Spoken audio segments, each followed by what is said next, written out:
welcome to our April program. For some of you, I will let you know that our May program will be focused on our youth security event that we're doing at the end of May, and there will be an announcement going out about that. So I will go back and be recruiting some of you to participate in our youth security event with the school district at the end of May. So please stay tuned for that. You'll see announcements coming from me shortly. So with that, I am going to go ahead and get started. It is my pleasure to welcome Neile Miller to our discussion today. This is the second in our series of joint programs with the Mission Support and Test Services that runs the Nevada National Security Site. Boy, I can never get off of the nuclear test site. So welcome to NSF, Neile. Thank you very much. I'm going to let you give a short bio introduction before you start speaking. And again, to all the folks on the line, please remember you can put your Q&A anytime in either the Q&A box or the chat box. So with that, welcome and thank you. And Neile, take it away. Thanks, Maureen. Thank you. And thank you very much for inviting me to speak with you today. I think my bio appeared on the announcement for this event.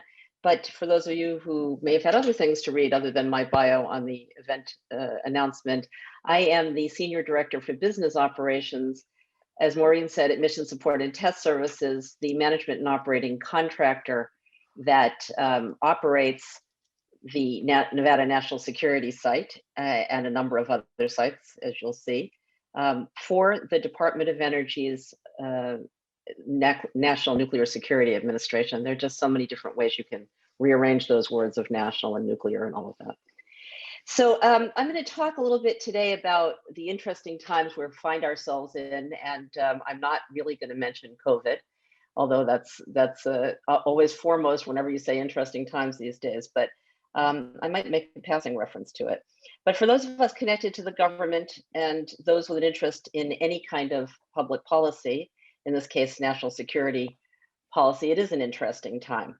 Anytime there's a change in political leadership, I think it's safe to say there are opportunities and there are risks, and some of those risks might come from missed opportunities. So I'm going to talk to you about what, in my experience, happens when a new president takes office and goes about turning his or her campaign promises and brilliant ideas into reality, or at least tries to.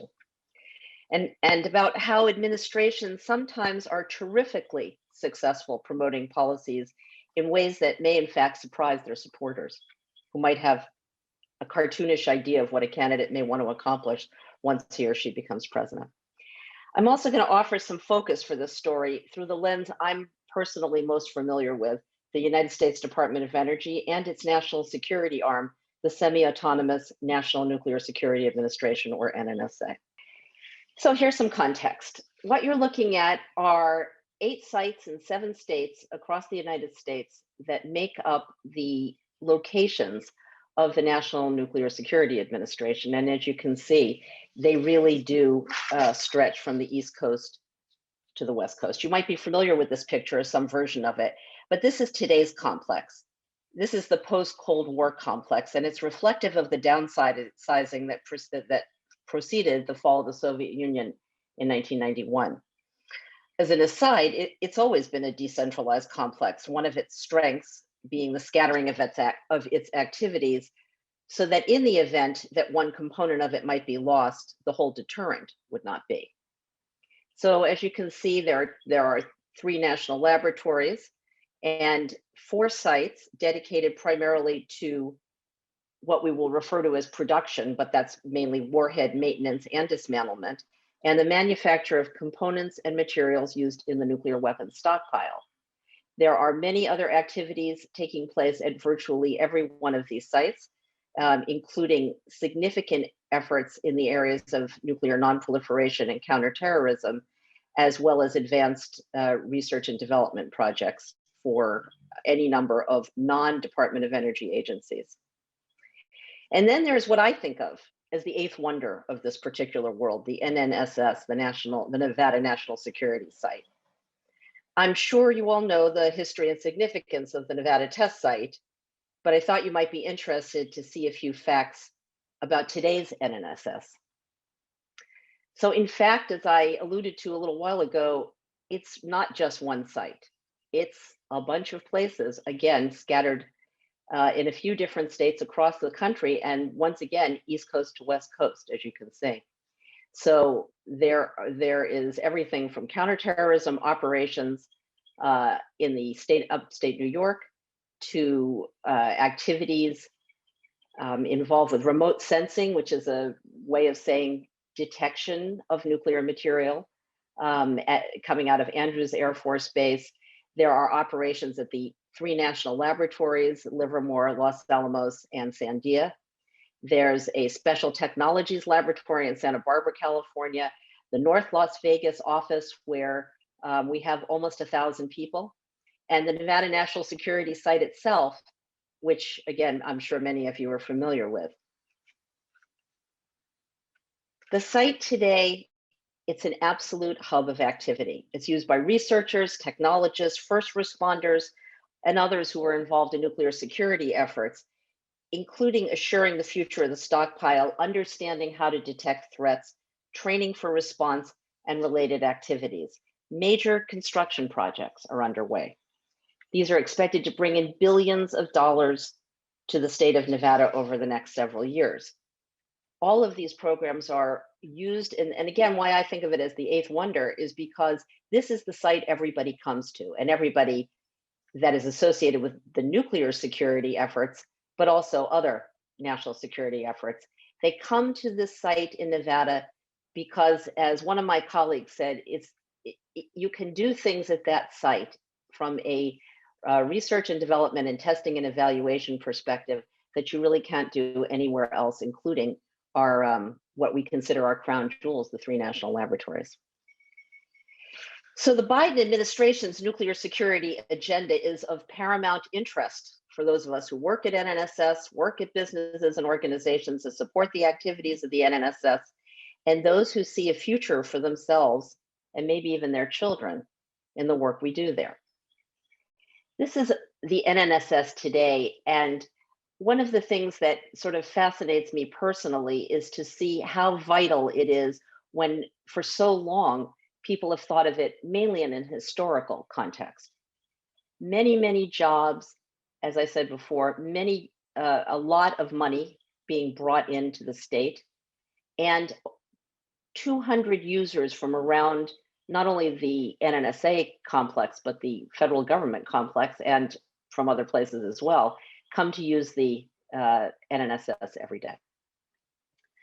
So, a word of quick background about MSTS and why I talk about Mission Support and Test Services LLC.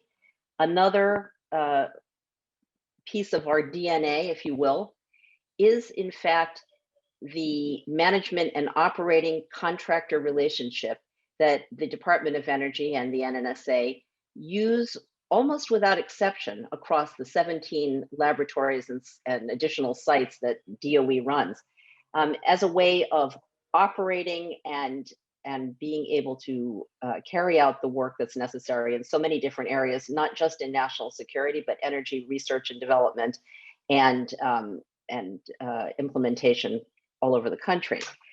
Since the Manhattan Project, the model of the government-owned contractor-operated site has been the backbone of how all of this works.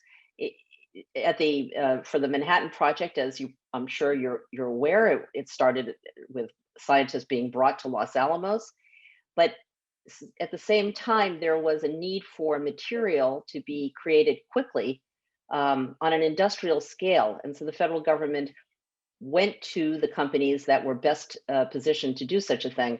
And under, at that time, a nonprofit contract, sometimes $1 a year and a handshake with the president, a variety of the largest companies in the country became involved in the nuclear security enterprise, and that model again has stayed with us to this day.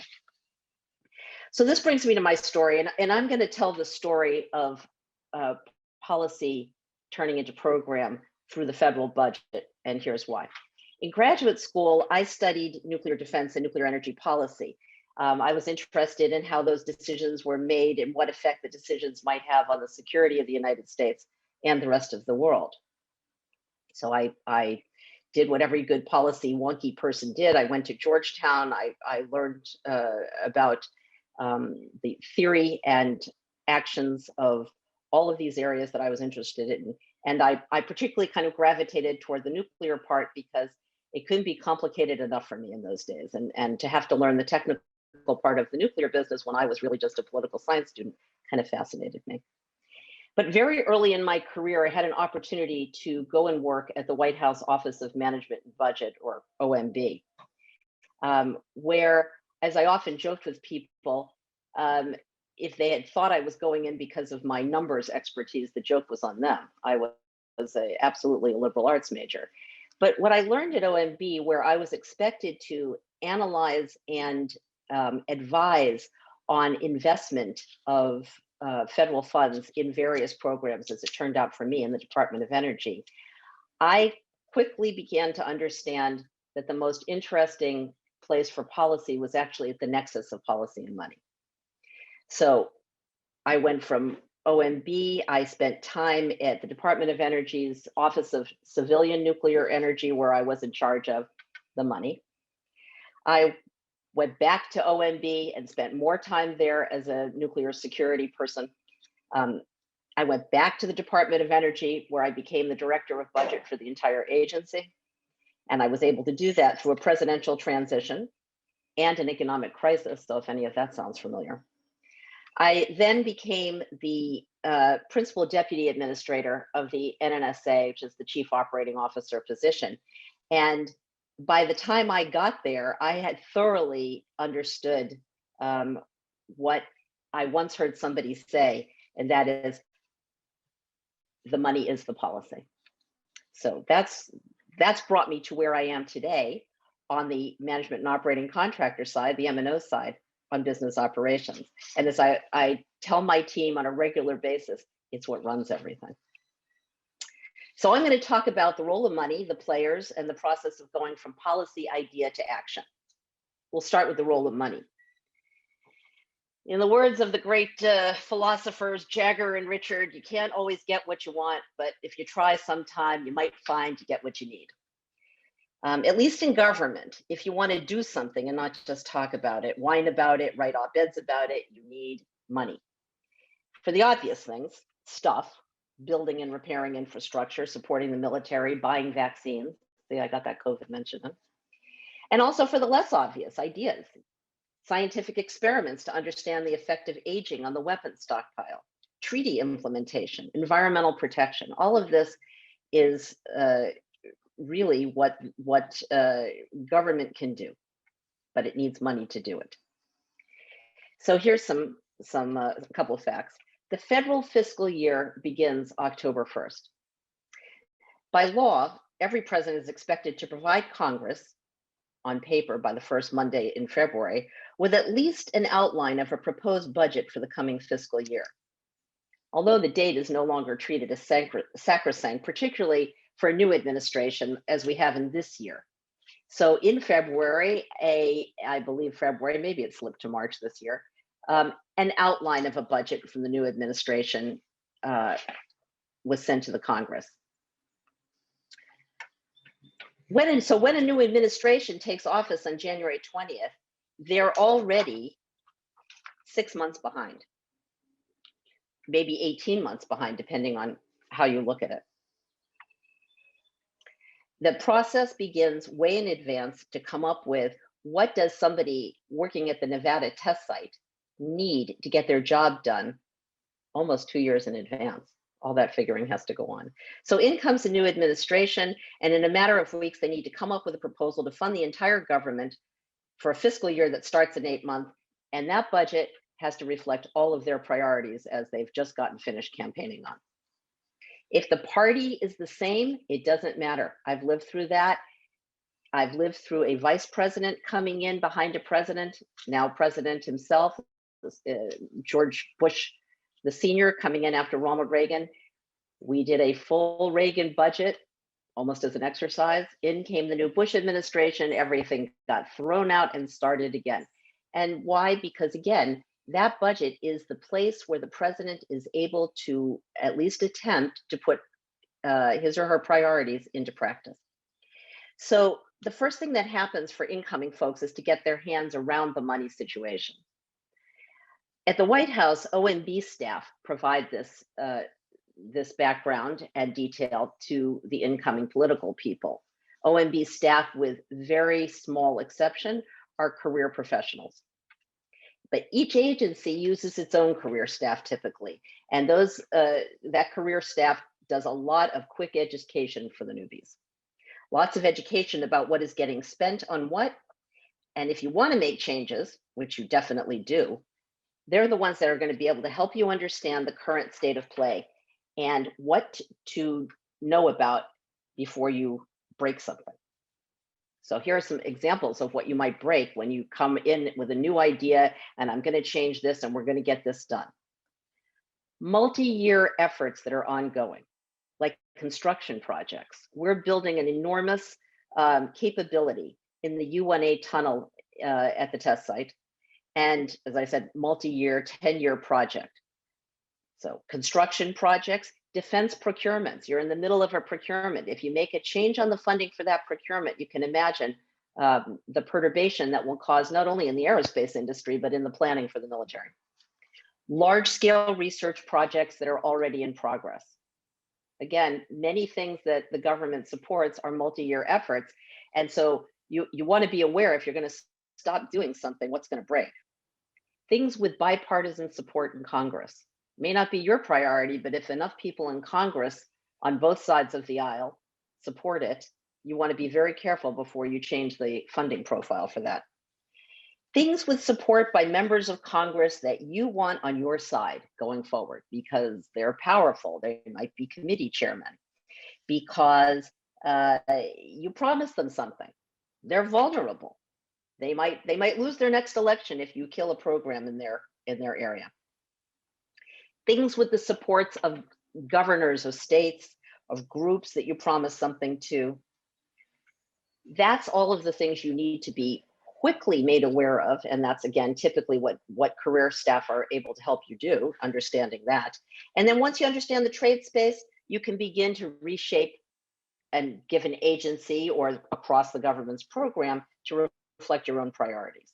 And I think this is a good place for me to say that no president ever has enough money to fund all of their priorities, whether they've come in promising deficit reduction, whether they're constrained by a law passed by Congress to constrain them, or whether none of that matters and it's not in place. Believe me, nobody ever has enough money to fund all their priorities. And as the DOE budget director, my favorite rationale that people would come to tell me why they needed funding for something was, it's a presidential priority. So having cut my teeth at OMB, where my job was to help support the president's budget, it was my standard response that the president has a lot of priorities, kind of like all of us in our budgets. Let's take a moment to look at what we mean when we talk about the federal budget. You've probably heard these terms before: mandatory and discretionary budget. And this is a standard chart. It doesn't change much, except the mandatory side has grown over the last number of years, somewhat. It's pretty stable. And the gray and the red side pie pieces have shrunk, relatively speaking. So the net interest is the interest we pay on the debt. As you can see, it's 8% of the federal budget. And the discretionary part is 30%. So discretionary is exactly what it sounds like.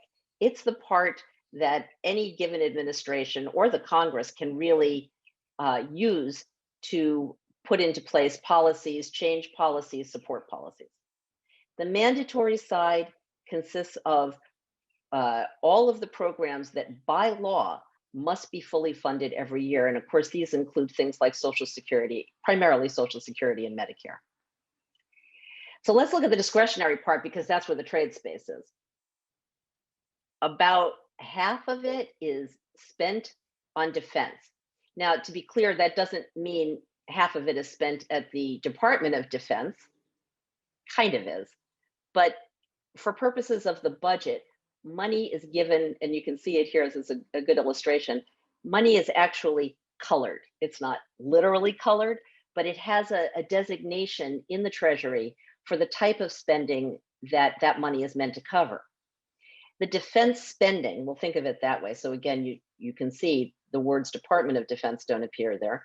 For defense spending, about half of what we have to work with, leaving aside the mandatory, can be spent on things like, it's anything actually that can be justified as falling into the defense category. So that could mean all the things you would imagine at the Department of Defense, but also many things in the intelligence world, things in the nuclear security world, which are not at the Department of Defense, they're in the Department of Energy, a number of other things. And then there come all of these other colors of types of spending and types of activities that now we're talking, let's just remind ourselves, 15% of the entire federal budget is what is funding all the rest of this. And again, as you can see from the list, this is a sort of topic list. It's not by agency. So things cross agencies, but this is more or less how the Congress doles out the money, and its appropriations committees that are charged with doling out money are organized in this way. So the White House through OMB, once it is decided what the president's, especially a new president's emphasis is going to be on, gives guidance to the agencies about how to shape their budgets. Not only what are the priorities, but also here's how much money you have to plan on. And all of us went to, did some sort of class probably in high school where we all learned about the differences, the different authorities of the three branches of our government. And of course, we all know the power of the purse lies with the Congress. So what am I talking about with the president and his budget? Again, the president makes a proposal to Congress, required to make a proposal to Congress. But it's the Congress, or as a cartoon I had on my wall at OMB said, you know, president proposes and Congress disposes. So once the agency gets the priorities, and even beyond an initial year of administration, this is pretty much how it works every year when a new budget is being fashioned. The agency has to figure out how to rebalance the funding against its existing programs, or sometimes the agency is given additional money to fund the existing programs and some new things, or they're told to cut programs. If one of the president's priorities is to cut spending or hold it flat, the agency may be told to cut existing programs to free up funds for the new initiatives. There's no new money, find it from within. So at a certain point, it's pencils down time. This chart is, aside from being great colors, gives you a sense of just how complicated and long a process this is. What I'm describing is just about here. The agency, kind of the start of the process almost, right? The agency is told what to fund or how much money they have to fund. Here are the president's priorities, make sure they're taken care of, and everybody else has to figure out what's going to live, what's going to die, what's going to be healthy, and what's going to be told. We might take a little longer to finish that one. But as I said, eventually it's pencils down time and the full proposal goes to Congress. And that's after the department has come up with its budget, OMB has had a few more opportunities to take pot shots, president makes final decisions, and it gets sent to the Congress.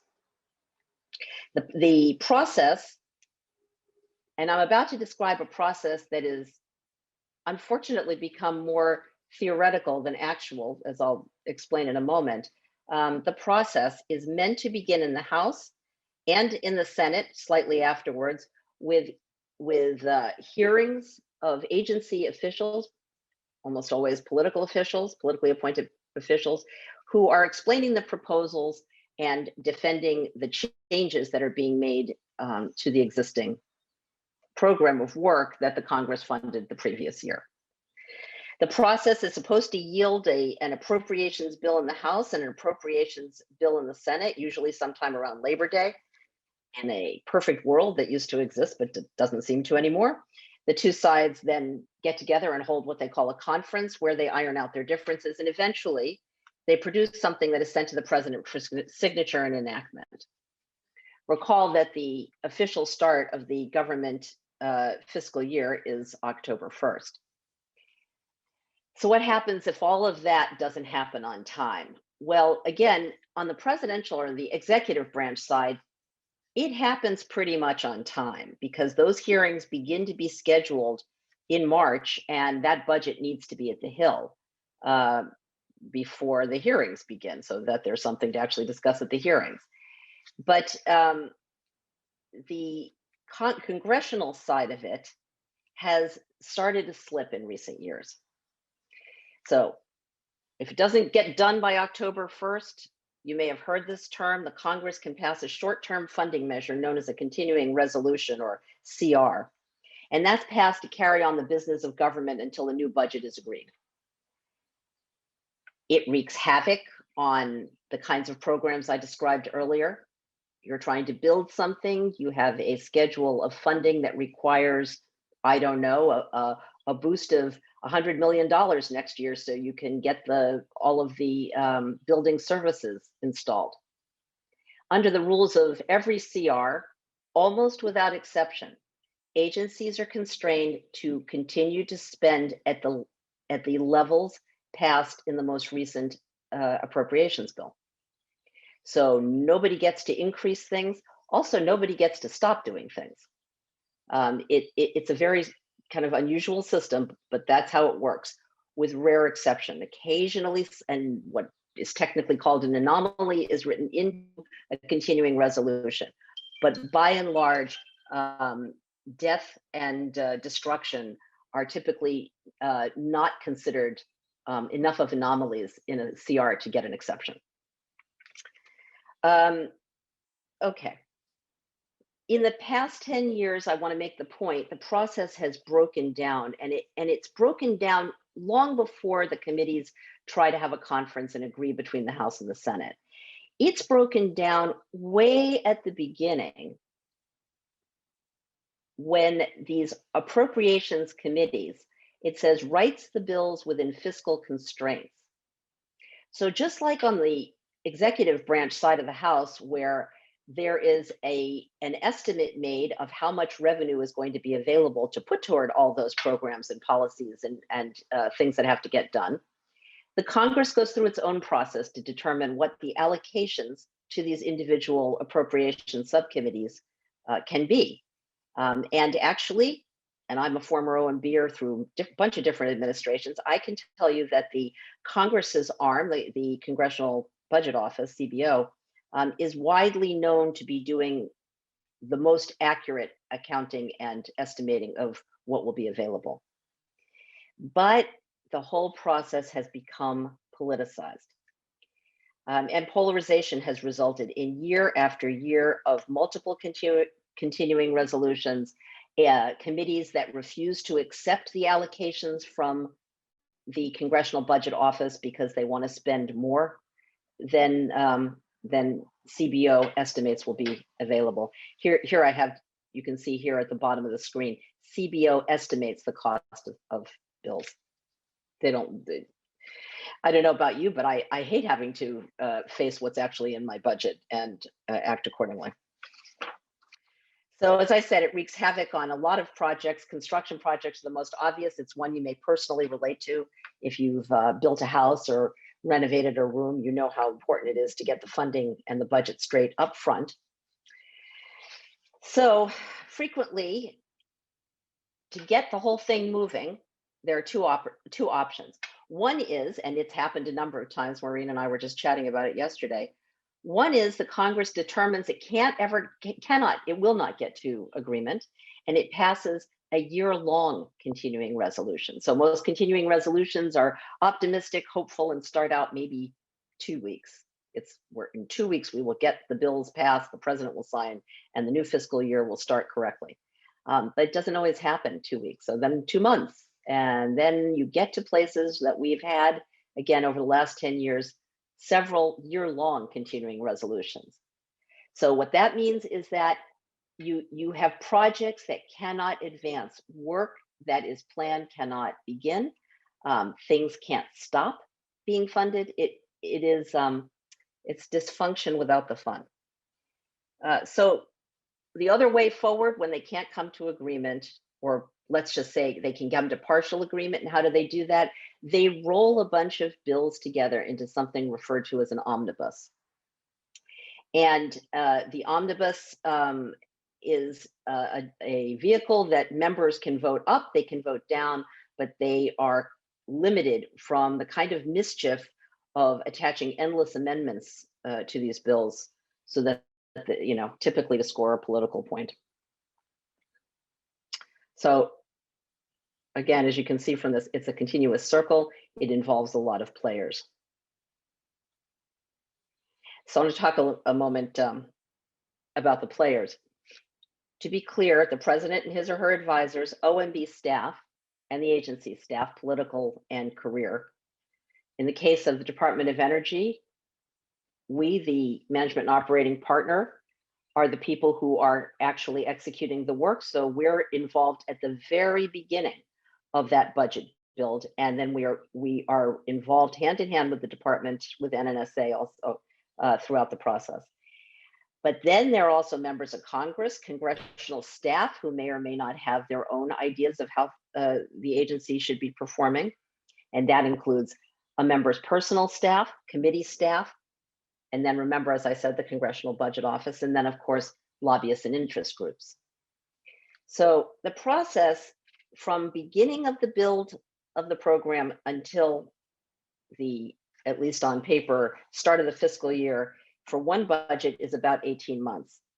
And so I can't emphasize this part enough. In the first year of a new administration, when a lot of people with no experience in government are suddenly trying to make a lot of things happen, you can imagine how helpful, in fact, how necessary it is to have some experienced political appointees in order to utilize, and also to utilize the knowledge and experience of the career federal workforce. You need people who know where the front door is, the back door, and the windows. All right, so let's talk about the process, the third part, the going from policy idea to action. So what are the two primary features of government programs? People and money. The people have the ideas, the money allows them to take the ideas and make something happen, to translate policy into action. The idea is to put a person on the moon. The money buys the spaceship. The idea is to make interstate travel faster and safer. The money buys the highways. The idea is to deter a foreign enemy from attacking the United States and its allies. The money buys the nuclear stockpile. In 2007, Congress had the idea to help push the electric car industry into the mainstream and gave the Department of Energy the authority to provide manufacturers of innovative technology vehicles and their supply chain with government-backed loan guarantees. The Obama administration stood up the program in 2009, and today Tesla, which paid its loan back early, by the way, is valued at about $700 billion. So some of these things can really yield exactly what the idea was to begin with. But of course, even people who support the same general policies differ on what support means. This is absolutely true for any administration. Goals may be shared on a macro level, but how to achieve those goals, that's where things can get hairy. Let's look at my example of the Department of Energy and the nuclear security programs of the NNSA. As you can see from this picture, this is the Department of Energy budget over 20 years, and it includes the nuclear security programs, which were gathered into a semi-autonomous agency within DOE right about here at the beginning in fiscal 01, but which had existed in the Department of Energy since its inception in 1977. And in fact, the predecessor agency to the Department of Energy, the Atomic Energy Commission, of course, you can tell from the name alone, was the government entity that stewarded those programs from the end of the World War II forward. So DOE has been steadily supported through funding over the past 20 years. As you can see, there are a couple of places where you see a bump down, and we'll get to that in a minute over these 20 years, what drove that. But overall, we can see that regardless of the party running Congress, regardless of the party running the executive branch or the White House, support has been pretty steady. And that's despite the fact that not one, but two secretaries of energy prior to being named to the office had publicly called for the elimination of the department in the name of wasteful spending. One even sponsored a bill to get rid of DOE while he was in Congress. So these are appropriated numbers, not the presidential proposals. So some of what you see here reflected in the historical numbers reflected the priorities of both the executive and the legislative branches, but sometimes not. In its first couple of years, the Obama administration, so we're looking here at fiscal 2010, the Obama administration proposed significant increases for DOE.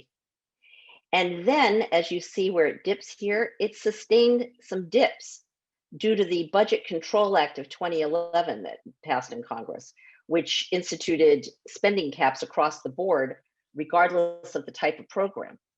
And then, as you see, the Obama administration, which was in office into part of fiscal 2017, the agency's budget started to rise again. The Trump administration repeatedly proposed sharp cuts to the agency, only to have the Congress restore them and make significant additions on top, as you can see. Now, I want to be clear for anybody who's watching this and knows what's behind some of these numbers. The nuclear security programs definitely play into both the dips and the increases.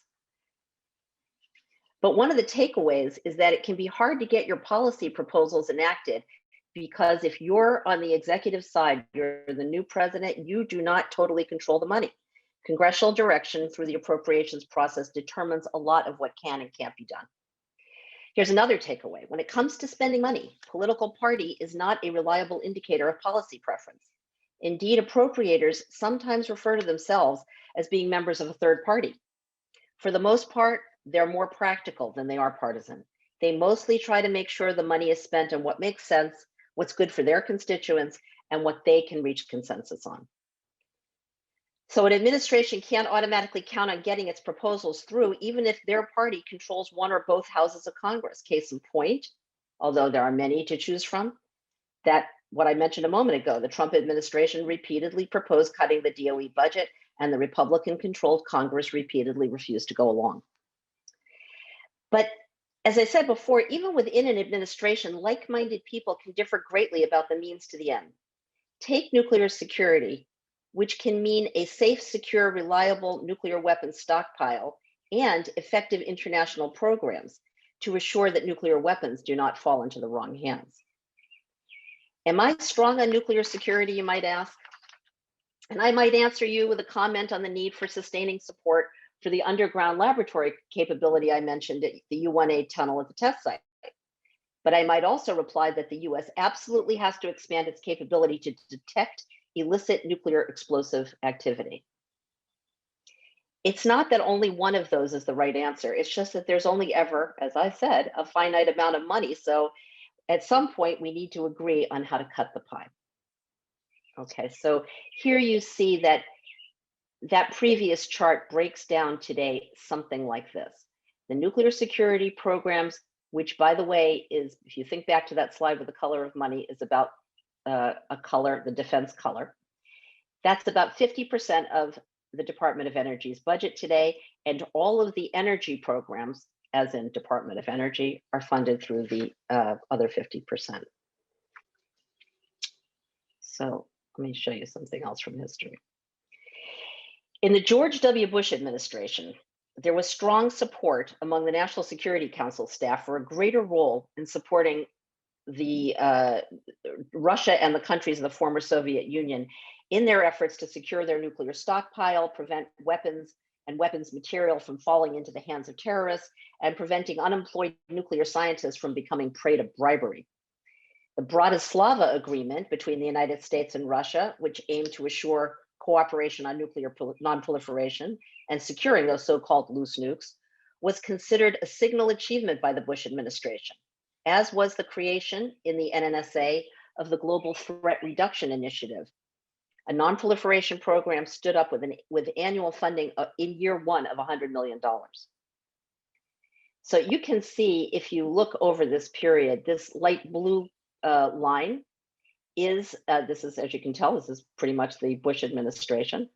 And that blue block grew as funding increased for those nonproliferation programs.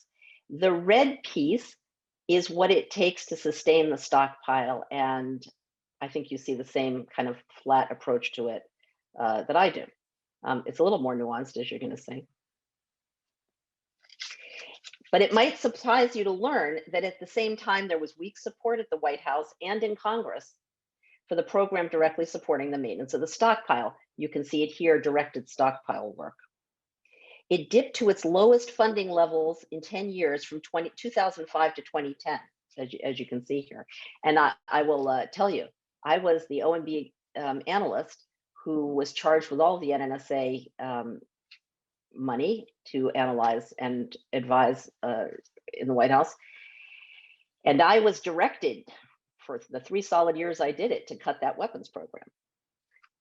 The customer for this program, namely the nuclear forces in the Department of Defense, was vocal in its concern about this throughout this period. But the global war on terror, Iraq and Afghanistan, sucked all the oxygen out of the funding discussions, and nuclear defense was not high on the DoD leadership's priority list of things to agitate at the White House for. And here's the last slide. By contrast, the Obama administration, upon inheriting a seriously underfunded stockpile program, proposed not 1, but 2 rounds of major increases to the program's budget. Round 2 aimed at garnering support in the Senate for the newly negotiated START treaty from Republican senators concerned about the state of our weapons program, proposed increasing the budget by about $80 billion over 10 years. And here you see the steady increase in that red part. Within that red part is, let me just go back to it a second. Within that red part are all of the things that you see in this chart. So it's support for the weapons program, but also some other aspects that support all of the NNSA, including what you see here in the red, includes the IT infrastructure. So $80 billion over 10 years. There's an increase in this period of time. We go back again. There's an increase. Directed stockpile takes a jump here, right here in 2011, 2012. And then as you see, there's a big dip in 2012 that slowly starts to climb out, so that the first time you see a significant increase is all the way several years out. And that increase has just finally brought you a little bit above where you were back in 2004 and 5. So what happened? As it turned out, in year 2 of the funding increases, the Republican-controlled Congress passed the Budget Control Act of 2011, which, as I said earlier, imposed funding caps on all discretionary spending, defense and non-defense. And so the increases had to wait until the tide had turned in Congress about deficit reduction. So undoubtedly, we're going to see a lot of proposals to put ideas or policy into action when the Biden administration sends Congress the details of its budget proposal sometime in the next several weeks. And I suspect we'll hear some of that in the president's speech tonight. And I'm going to leave you with some things that you might want to watch for. How much is going to change from the current enacted levels for the existing programs? What's been cut? What's been plussed up? What programs are going away? What is new? And how's it being funded? And finally, how widespread is the support in the public, among the interest groups, in Congress, and within the administration itself for these policy ideas being put into action?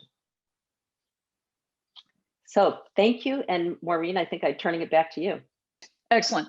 Thank you. And I know for our audience that you are accustomed to NSF discussing policy decisions and high level issues that we think are important for everybody to understand. But in this particular presentation, we wanted you to know where the rubber meets the road and how programs are actually advanced and why in many cases policies don't get implemented the way we would expect them especially when administrations change. So, Neile, I'm going to bring it back down to your world right now at NNSF. There's no question in our minds that obviously nuclear issues, particularly maintaining the stockpile, doing research and development, building infrastructure, those are long lead items. And typically they take many years of funding. So how do you, as a director of business operations for an organization that's focused on dealing with these long-term things, you can't just change the nuclear stockpile on a dime or the battleship, as the case may be. How do you adjust or prioritize, and then how do you actually get things like multi-year funding into the process so that these programs can continue through all the ups and downs of executive branch and congressional changes? So Maureen, that's a great question. It's a huge ship to turn. It definitely does not turn on a dime. And that's true of almost everything I've ever had contact with in terms of government programs. Even things that somebody says, we're going to kill that, you can't even kill anything on a dime. But what you do in terms of planning, look, people do it all different ways. I think there are two things to consider. One are your options, which is to say, what in the budget world we would call excursions. If this happens, what would we do? If that happens, what would we do? So you want to keep some flexibility in your planning to understand that if there is a perturbation as the time goes by, what might you do, for example, in the meantime, take the example of a continuing resolution and things change, right? And you don't really know what's going to happen until it happens, except for what I said, it's been happening a lot. We have this conversation in MSTS all the time. It's sort of, we know that we have to consider that a continuing resolution is very much likely, even for a short period of time, and we need to build flexibility into our planning. The other part is something I didn't mention, but I'll mention here, and that is, the president proposes that budget, and for years I've always joked that, I wait for the headline that reads, "President's budget is dead on arrival." Every president I've worked for, regardless of the agency I was working in, you always see that headline on the day whatever White House sends its budget to whatever Congress, budget is dead on arrival. The reality is the budget is passed mostly as it's proposed. Why is that? Well, the simple fact is, if you think about the executive side of government, the executive branch, there's an enormous amount of people and infrastructure that puts that program of work and that budget proposal together. On the Hill, relatively speaking, small staff has to try to cope with that. So they're not going to get into every single nook and cranny. They're going to go for the things that will again, actions translating policy into practice. And that's what they're going to try to manipulate. So ongoing programs, for the most part, don't have the same, are not necessarily subject to that kind of explosion every year. Excellent. Thank you. I appreciate that. So ongoing programs have a little bit more momentum often than starting something new from scratch. Let's talk a little bit more about the practicality of delegations. And we've known over the years, and you and I have seen varying levels of support in Congress for different elements of the NNSA portfolio. We had the glory days of Pete Domenici that would support anything that was Sandia and Los Alamos because it was in New Mexico. So bringing it back home, how does Nevada fare? Does the Nevada delegation, regardless of who they are, what party they are they tended to be strong proponents of the NNSS programs that are conducted in the state or not? Or do they not really pay much attention to them? I want to start by saying that I think it's fair to say we have excellent support right now from our delegation. Both Mark Martinez, the MSTS president, and myself have met with the members, with the members' staff. I'm in regular contact with the staffs of all the members. And when we began to talk to them about what our site is doing now, where we see it going, the support we have within the NNSA itself, and the kind of vital, multifaceted work that is going on and planned to go on at the site, we see a lot of interest and support and what can we do to help. And that support, that interest is kind of what we need. I mean, I'll be direct. There's an elephant in the room always with that, and that, of course, that elephant is called Yucca Mountain. So our first piece of education that Mark and I are clear about is we're not Yucca Mountain, and that program is finished as far as we have been told. So it doesn't really enter into the conversation, and I think at this point everybody sees that the way it is.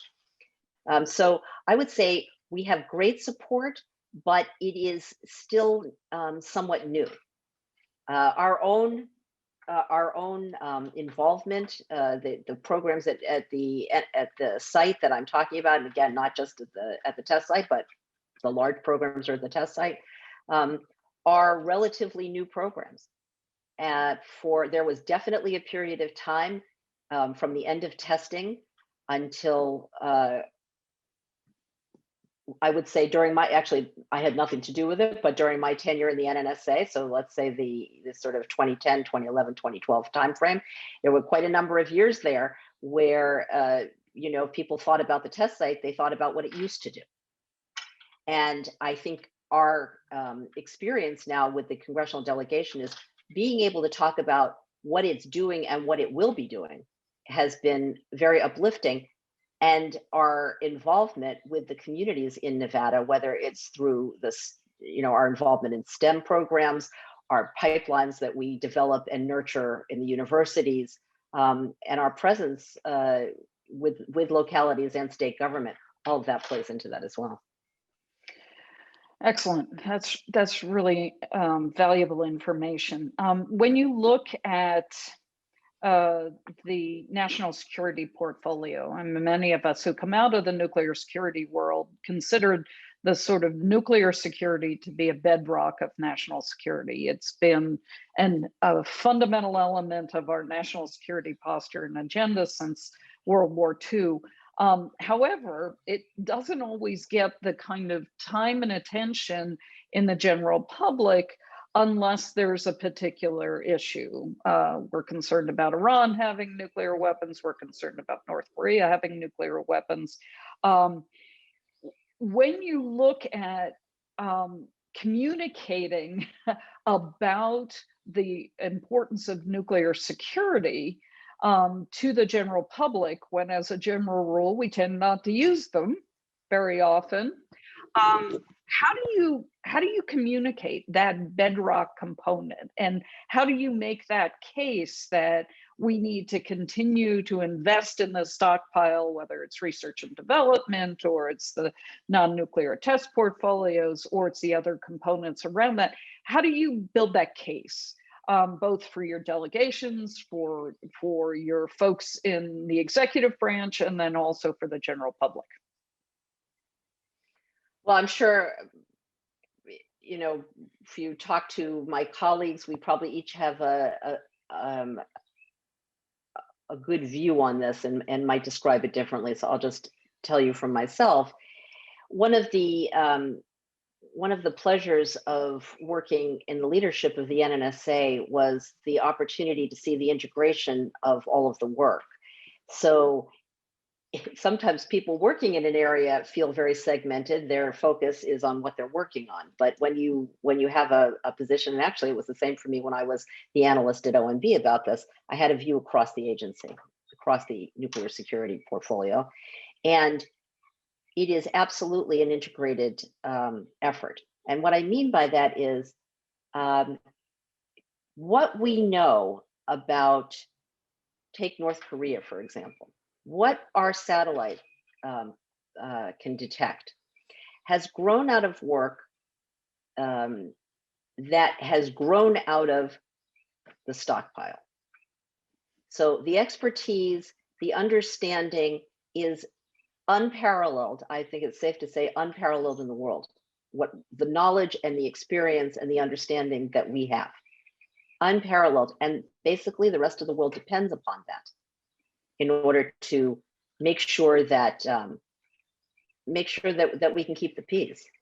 So you might be attracted to what goes on at the NNSS because you're a huge supporter of counterterrorism programs, training people who you know, God forbid, would have to respond to an event or understand where a device came from, or figure out how to disarm a device from a non-state actor.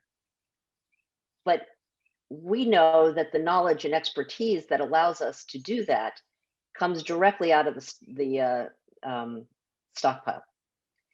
So it's one thing for us. Support is support. It's the United States nuclear security enterprise is how I always thought of it during the time I was in the leadership of the NNSA. And I think all of us who work in it really think of it that way.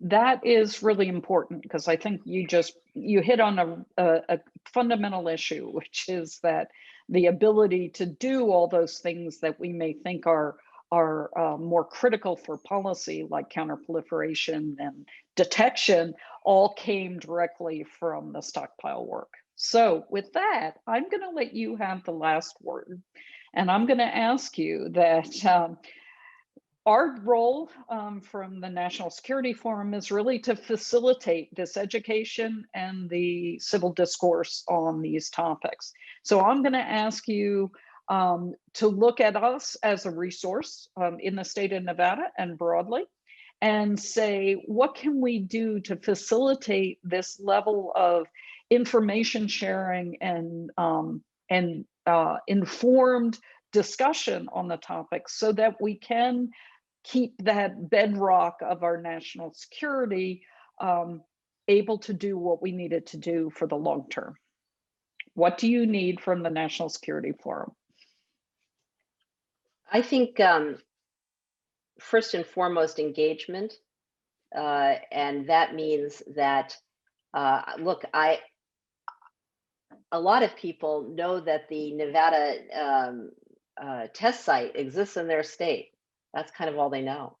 Even people who are interested in national security issues and consider themselves actively educating themselves don't really know much about what goes on there. And only a very small amount of it is classified, relatively speaking. And you can know a lot and you don't ever hit the classification wall. So I urge people to engage with us. We'd love to talk to you. We'd like to come and talk to your schools. We'd like to come and talk to your groups. We have a lot of people who are early career scientists who are doing exciting science work that is translatable to non-national security uses. Those people are people that we'd like all of you to engage with, just to understand the breadth of what we are about and what we believe our future is about. So I think engagement is one thing, Maureen, and feel free to reach out. I think engagement with our delegation to express your interests and support for what's going on at the NNSS and what we hope to do going forward. One little factoid, I couldn't figure out how to stick it in that talk though, but it's an important thing to understand. The site itself is 4.5 times the size of the rest of the NNSA sites that you saw on that map put together. And that gives you a sense of what we have to support to make it all work for everybody. And we are the facilitator. We are a user facility. We are the facilitator of work from the national laboratories, and as I said before, and other agencies. And everybody is supporting, those who are excited about supporting what we do need to know they're supporting what a lot of people do when they do that. So. Fantastic. Thank you, Neile. I really appreciate that. And I think you were aware that pre-COVID, we had a very active list of people who desperately wanted to go and tour the site. And unfortunately, we were all shut down sort of precipitously. So hopefully for our NSF audience, please get vaccinated. And we will do our best to restore a visit down to the NNSS at some point. Absolutely. When it's possible to do those things again. So we're looking forward to welcoming everybody. Fantastic. Well, I'm getting comments that say, yes, I've got my Vax card in place, so let's do it.